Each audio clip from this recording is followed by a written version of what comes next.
kind of set the stage of where our folks are and what we've been talking about. This is the marketing model, long cycle marketing that ABCI uses. Phase 1 is advertising and prospecting. Phase 2, building credibility and closing sales. And Phase 3, referrals, resells, and recaptures. We're kind of starting at the beginning, being January, and we've had a lot of requests from our folks to start from scratch, really, and kind of do a back to basics. This is really what marketing is all about. So if we kind of peel back the cover on Phase 1 and look at this very first row here, you two are the best people I could think of to talk about advertising, your very first contact with a new customer, and how that works. And you guys have very different experience with the kinds of customers or readers or subscribers or members or whatever we call them. They're all customers, I guess, in a manner of speaking, right?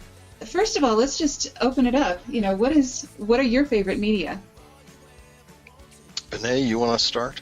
Sure, I'd be happy to start. I am a voracious reader, and I used to be old school. I liked my paper magazines and my books, and then I discovered the iPhone and my iPad, and now I'm just completely electronic. So if there's something that you've got and you're pushing it, and if you're pushing it by electronic media, then I'm right there with you. Uh-huh. Absolutely. I know, Benét, you and I met, actually, I think on Twitter. Yes, we did. Before we met in real life, and that was at an NBAA convention. So, I started reading your column at that time, and I think that was with Aviation Week, years and years and years ago. But I followed you through all of the different jobs that you've had and all of the different roles that you've had and all of the different media that you've worked on because of that contact. Yeah, I agree. I think Twitter in the aviation space has just been an amazing thing.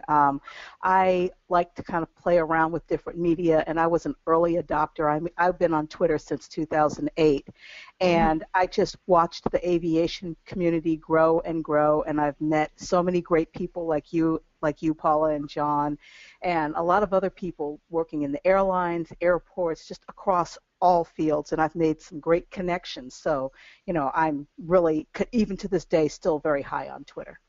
Oh, that's fantastic. Interesting. Well, I've been around a while, and I think back, especially in the FBO and general aviation businesses, and I think back to the days. I probably shouldn't say this because it'll tell you, it'll date me, but I think back to the days of when Professional Pilot magazine was starting to do their polls back in the late '60s, early '70s, and that, and now these days, the last 15, 20 years, as I developed my own consulting business, it seemed to me that print publications, although they're, everybody was always looking at them, and they were always at the forefront. I think like Benét says, it's really changed, and the majority of, for my own use, I felt that part of the reason that I got involved with Aviation Broadcast was because I wanted to be able to be involved in that platform and whatnot, to develop my own other businesses. But I also was very interested in it because it really it has, in our opinion, it has immediate results for myself, through FBOs for Sale and FBO Consultant, but immediate results for the clients that we serve. And most of these folks these days, I think, although they pick up the print magazines and maybe even utilize advertising in those spaces, it's more, I just see it as an older guy that it's become more, what can you do for me today? How can I have immediate results? And that's through some of the services that we have, and as Benét says, through social media and through advertising that comes right to your phone or your iPad or your computer. And so favorites, I mean, I think my favorite is just what I said, and it really it really is just about immediacy, the immediacy of getting your message out as quickly as you can. So. All right. Let me rephrase that question, for both of you, because I know you both through digital media, but what is your favorite non-digital media for advertising aviation stuff, or, that you like as a consumer of aviation stuff?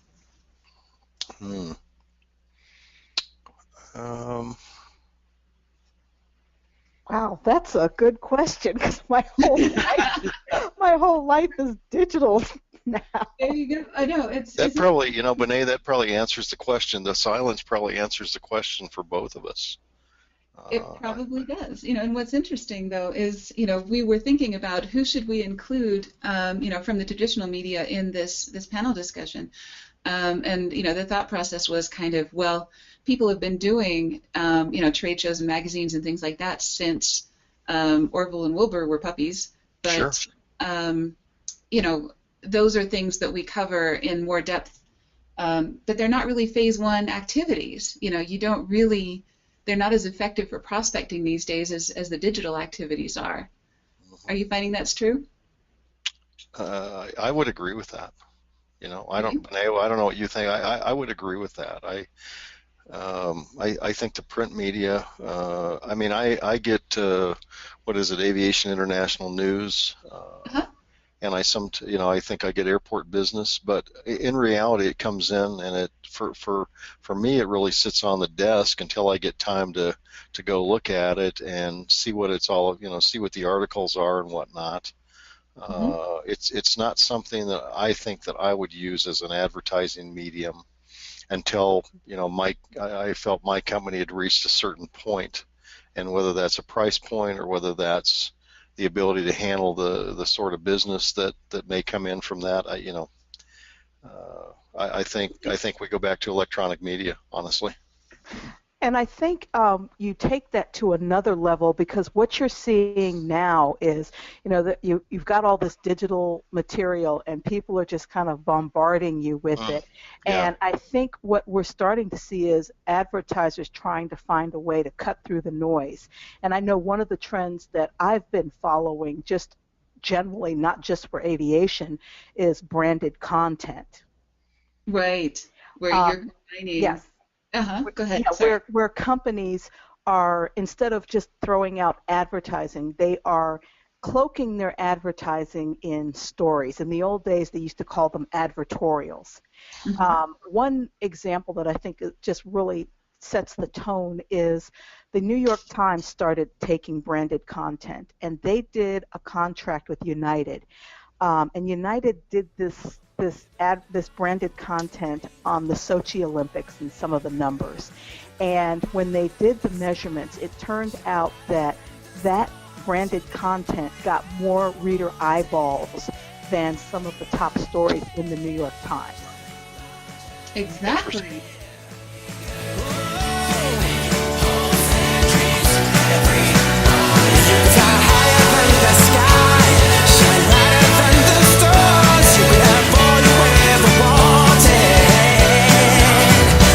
You could.